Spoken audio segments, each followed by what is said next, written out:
Hello everyone, সবাই কেমন আছো? আশা করছি সকলে ভালো আছো। আমি অনন্যা। আমাদের মা মেয়ে মিষ্টি ব্লগে তোমাদের স্বাগত। আমার আজকের ভিডিওটা হচ্ছে কালকে রাতে ছোট্ট একটা ফ্যামিলি আউটিং। আমরা এসেছি পিৎজা খেতে। চলো দেখো কেমন জমে উঠলো আমাদের এই ছোট্ট রাতের পার্টিটা। রেস্টুরেন্টে খেতে এসে আমরা মা মেয়ে ছবি তুলবো না তা কি হয়?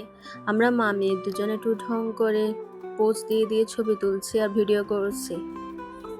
এদিকে আমাদের পিৎজা অর্ডার দেওয়া হয়ে গেছে। পিৎজা আস্তে আস্তে আমরা একটু ছবি তুলে নিচ্ছি ভালো করে নিজেদের মতো করে।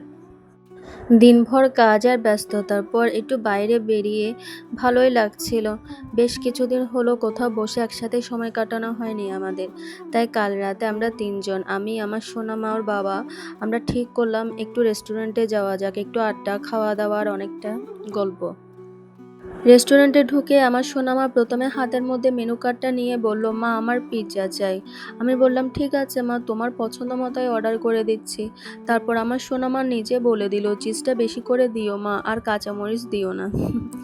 এমন দৃশ্যগুলো সত্যি মনের সারাদিনের ক্লান্তি দূর করে দেয়। তারপর আমার মেয়ে আমাকে বলল, মা আমাকে কয়েকটা ছবি তুলে দাও। আমি কি আর ওর এ আবদার ফেলতে পারি? তাই আমরা মা মেয়ে বসে খুব করে অনেকগুলো ছবি তুলে নিলাম। ছবি তোলার সময় আমার মেয়েকে শিখিয়ে দিতে হয় না, এভাবে দাঁড়াও, এভাবে পোজ দাও।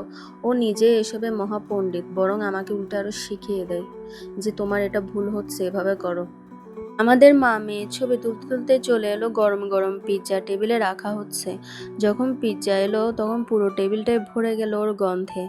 সোনা নিজের হাতে তুলে নিল প্রথম পিসটা, মুখে পুরে বলল, মা একদম ইয়াম্মি খেতে হয়েছে। আমার মেয়ের মুখের আনন্দটাই ছিল আমাদের আসল ট্রিট। এমন মুহূর্তগুলোই আসলে আমাদের সারাদিনের ক্লান্তি ভুলিয়ে দেয়। বাইরে খাওয়া যতটা না আনন্দের, তার থেকেও বেশি মিষ্টি এই একসাথে থাকা, একসাথে সবাই মিলে খাওয়া দাওয়া করা, সব চিন্তামুক্ত হয়ে খোলা হাওয়াতে একসাথে সময় কাটানো। আর আমার মেয়ের জন্য এই সময়গুলো হচ্ছে স্বাধীনতা দিবসের মতো। পড়াশোনার চাপ নেই, মাস শাসন নেই, বারণ নেই, কোনো কিছুই নেই, মন যেটা চাচ্ছে সেটা করছে। ওর জন্য এই সময়গুলো হচ্ছে স্বাধীনতা দিবস। একটা ছোট্ট সন্ধ্যা, কিছু বড় বড় হাসি আর অনেক ভালোবাসা, এটাই আমাদের রাতের পিৎজা গল্প। আমার আজকের গল্প তোমাদের ভালো লেগে থাকলে লাইক আর কমেন্ট করে জানিও। দেখা হবে পরের ভিডিওতে। Thanks for watching.